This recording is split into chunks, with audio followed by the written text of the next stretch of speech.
Halo dan selamat datang di eksplorasi mendalam kita hari ini. Coba bayangkan sejenak ya, pernah nggak sih kamu ngerasa ada sebuah aturan baru atau mungkin kebijakan pemerintah di kotamu yang katanya tuh dibuat untuk memecahkan masalah sosial? Niatnya baik, biasanya begitu kan? Nah, niatnya baik, tapi begitu aturan itu jalan, kamu malah ngerasa kok aku yang disalahkan. Seolah-olah kebijakan itu tuh dengan cara yang sangat halus, nudingkan jarinya ke arahmu dan bilang, "Hei, masalahnya ada di kamu loh." Ya, kayak kita tiba-tiba jadi beban negara gitu ya. Bener banget. Nah, kalau kamu pernah merasakan kegelisahan semacam itu, kamu berada di tempat yang tepat.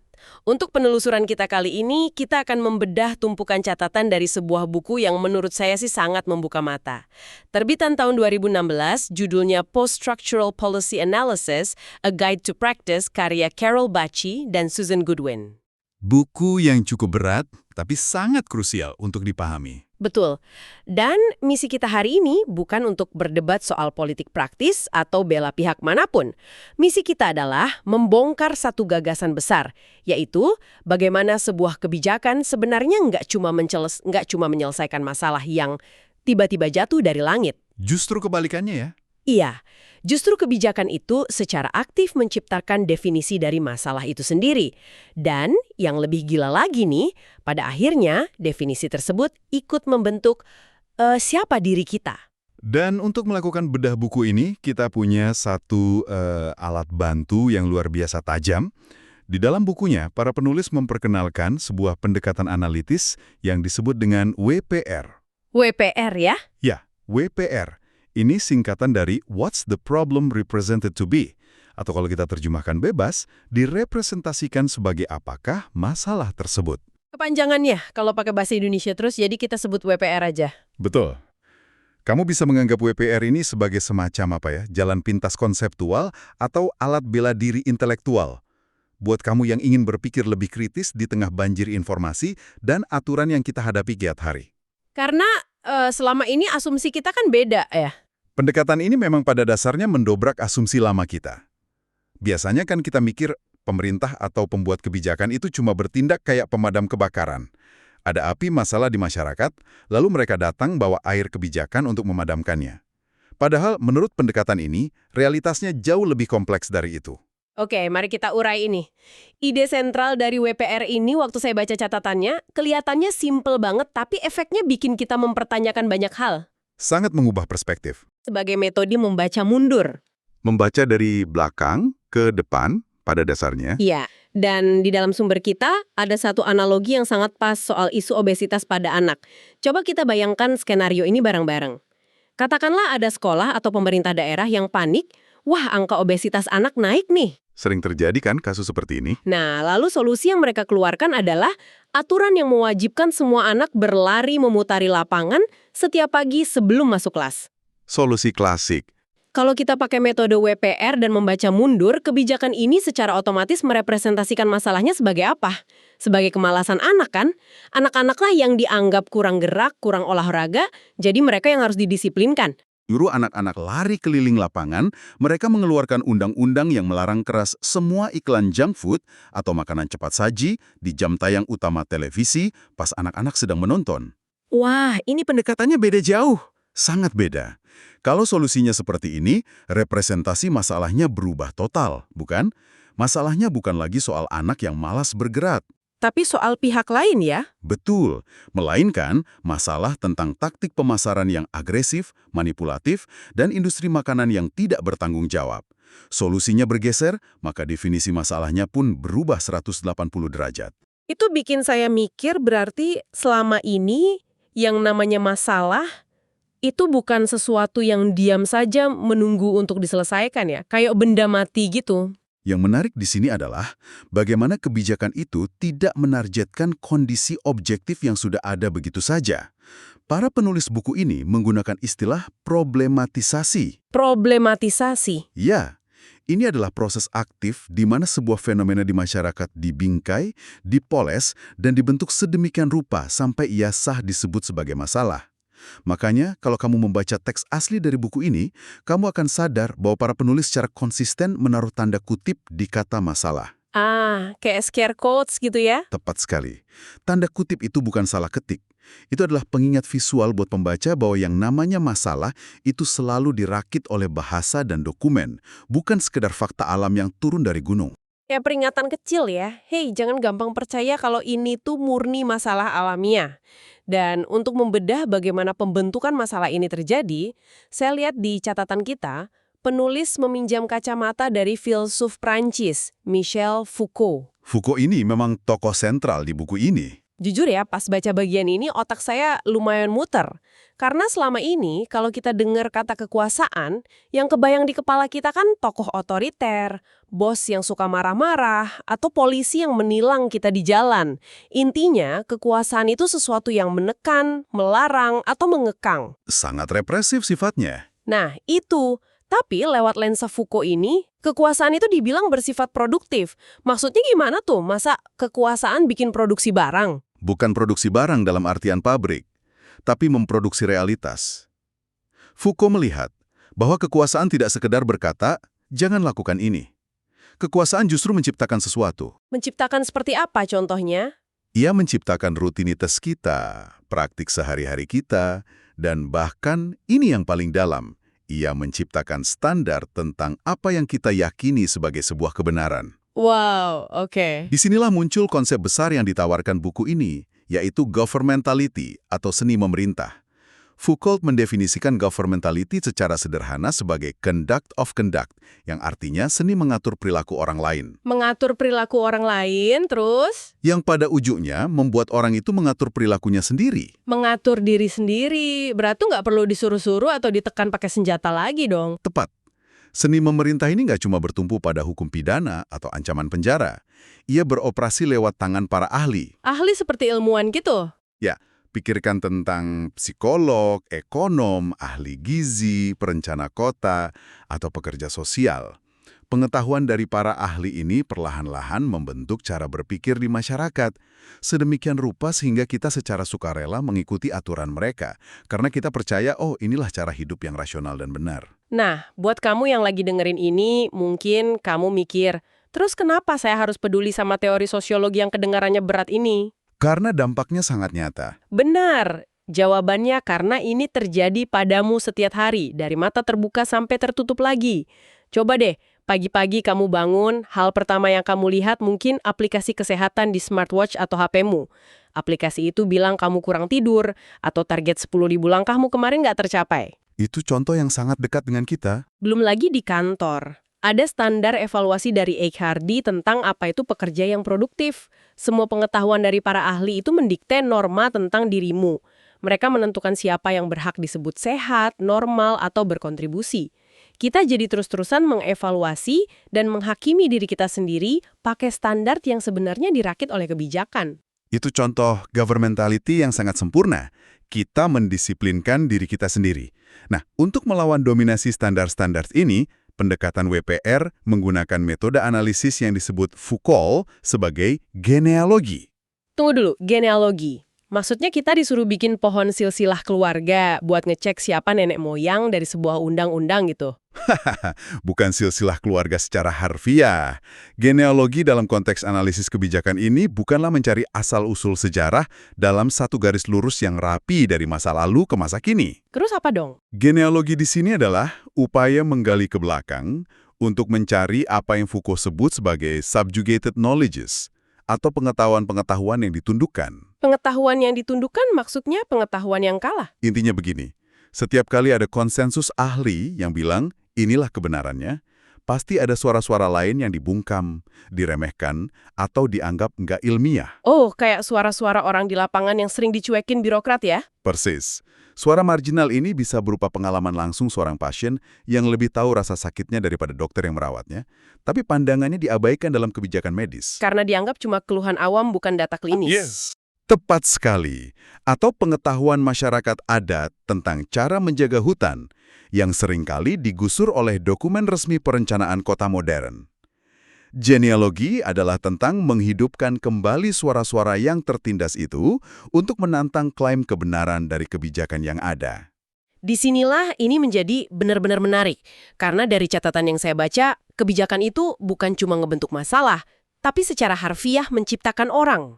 Betul, proses pembentukan subjek. Buku ini pakai istilah subjectification atau subjektifikasi.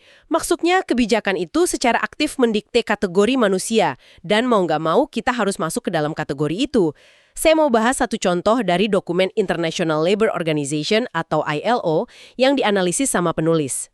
Contoh soal gender ya? Ya, di dokumen-dokumen itu setiap kali mereka ngomongin kesetaraan gender, subjek utamanya selalu digambarkan sebagai pekerja perempuan. Maksudnya, perempuan yang aktif di pasar tenaga kerja berbayar, yang kerja di kantor atau pabrik dan dapat gaji. Dan sekilas itu terdengar sangat progresif kan? Sekilas, kita pasti mikir, ya bagus dong, perempuan berdaya secara ekonomi. Tapi coba tebak, apa efek sampingnya dari membingkai kesetaraan cuma dari sisi ini? Efek sampingnya adalah pembungkaman atau silencing dari realitas yang lain. Bener banget.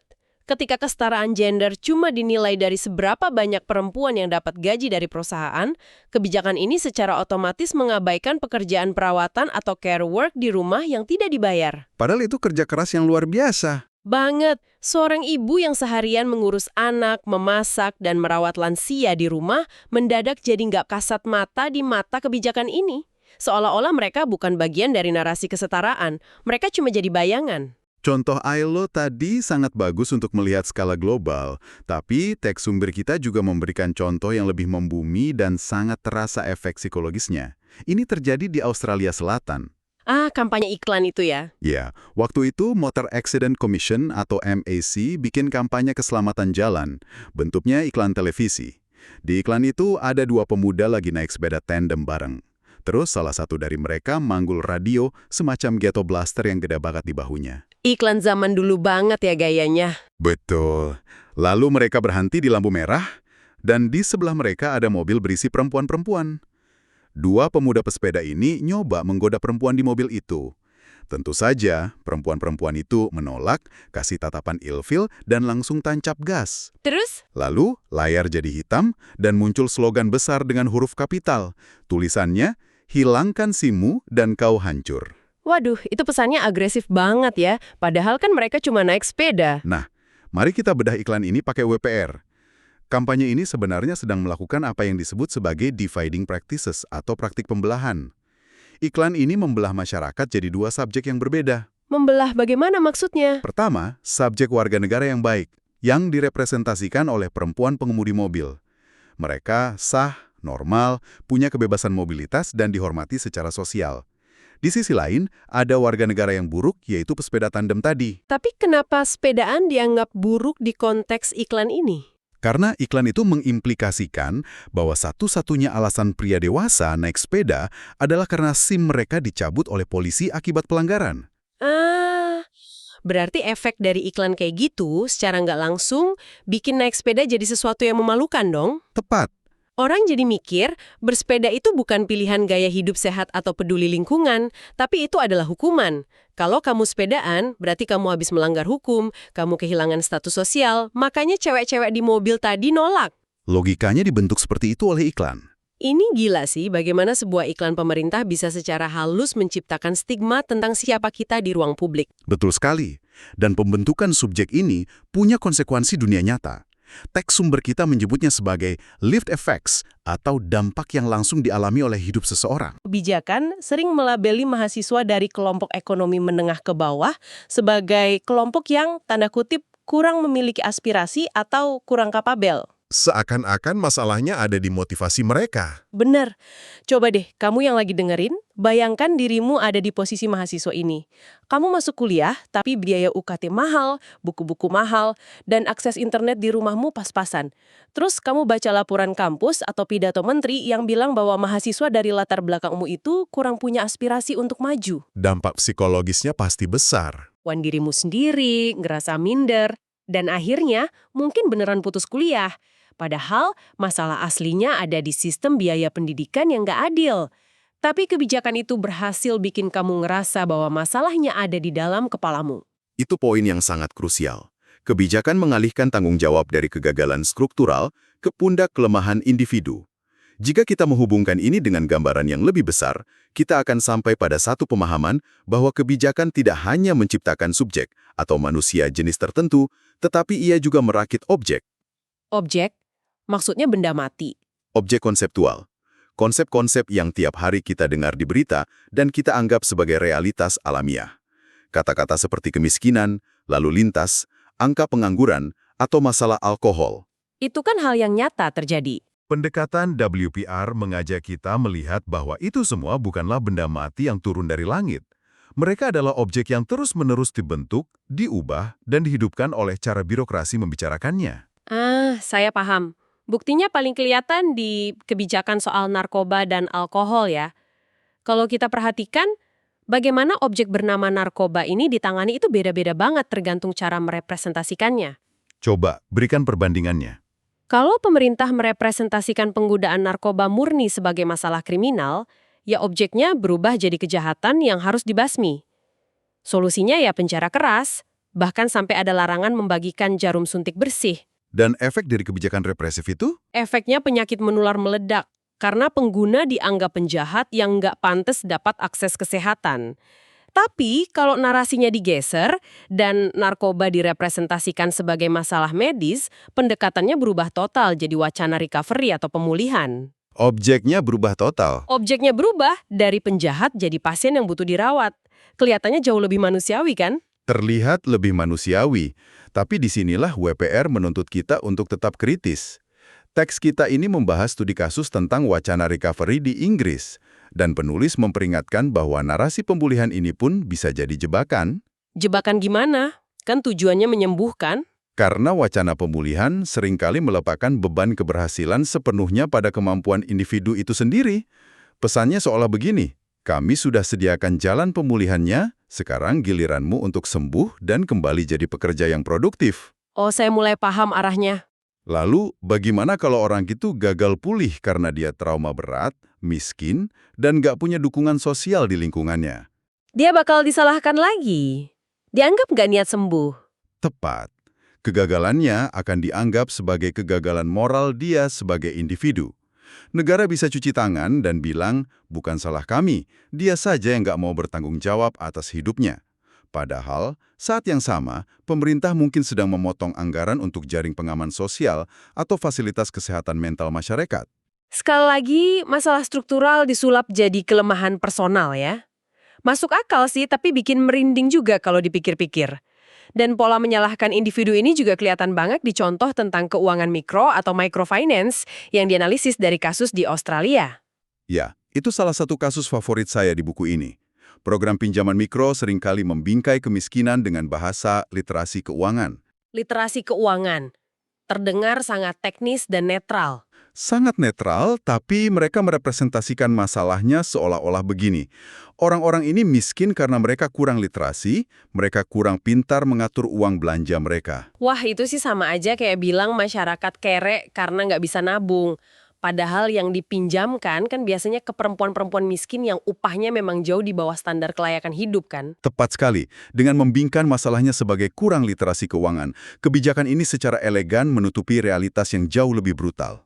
Yang menutupi fakta bahwa perempuan seringkali dibayar lebih rendah, mereka memikul beban utang demi kebutuhan keluarga, dan sistem ekonominya memang tidak berpihak pada mereka. Tapi karena representasinya cuma soal kurang pintar mengatur uang, Maka solusinya ya cuma dikasih modul pelatihan cara mencatat pengeluaran, struktur ekonomi yang menindas sama sekali tidak tersentuh.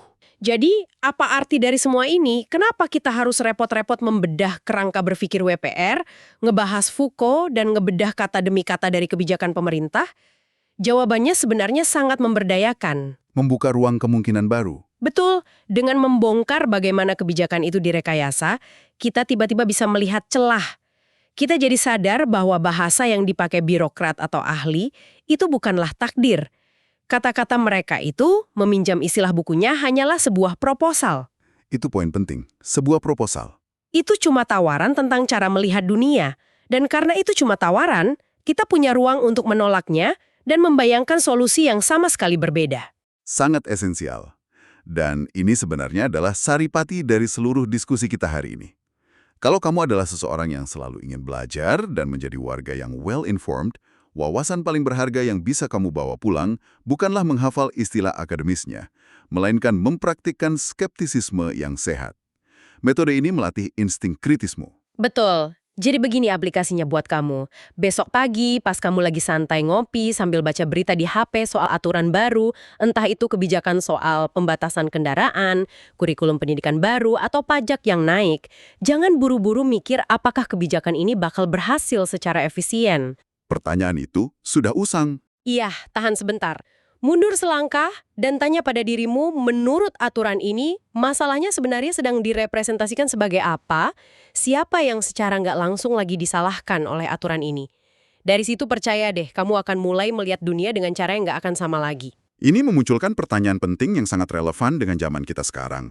Sepanjang penelusuran ini, kita fokus membedah dokumen resmi, laporan pemerintah, dan hukum negara. Tapi realitasnya, hari ini kita menghabiskan waktu lebih banyak di layar sentuh daripada di jalanan kota. Oh, arahnya ke dunia digital ya sekarang? Ya, kalau kebijakan publik saja bisa secara aktif menciptakan kategori masalah dan subjek yang kita jalani, lalu bagaimana dengan algoritma? Bagaimana dengan kebijakan terms of service di platform media sosial tempat kamu scroll tiap malam? Masalah sosial macam apa yang sebenarnya sedang direpresentasikan oleh barisan kode algoritma itu? Pertanyaan yang sangat tajam. Dan yang paling penting, subjek macam apa yang tanpa kita sadari sedang dibentuk oleh TikTok, Instagram, atau X dari diri kita saat ini? Apakah kita sedang diubah menjadi subjek yang selalu cemas, selalu membandingkan diri, atau masyarakat yang harus terus-menerus marah supaya metrik engagement mereka naik? Wow. Itu benar-benar pemikiran yang sangat provokatif kalau pemerintah membentuk kita lewat kebijakan, Silicon Valley membentuk kita lewat algoritma. Rasanya itu pertanyaan yang sempurna untuk dibawa pulang dan direnungkan sendiri setelah sesi ini selesai. Terima kasih banyak untuk kamu yang sudah ikut menyelam bersama kami hari ini di materi yang memang cukup padat, tapi efeknya sangat krusial buat cara kita bernafas di ruang publik. Mengubah cara kita merumuskan masalah adalah langkah pertama yang paling ampuh untuk mengubah kenyataan. Sampai jumpa di eksplorasi kita berikutnya, dan biarkan pertanyaan tadi terus menggema di benakmu.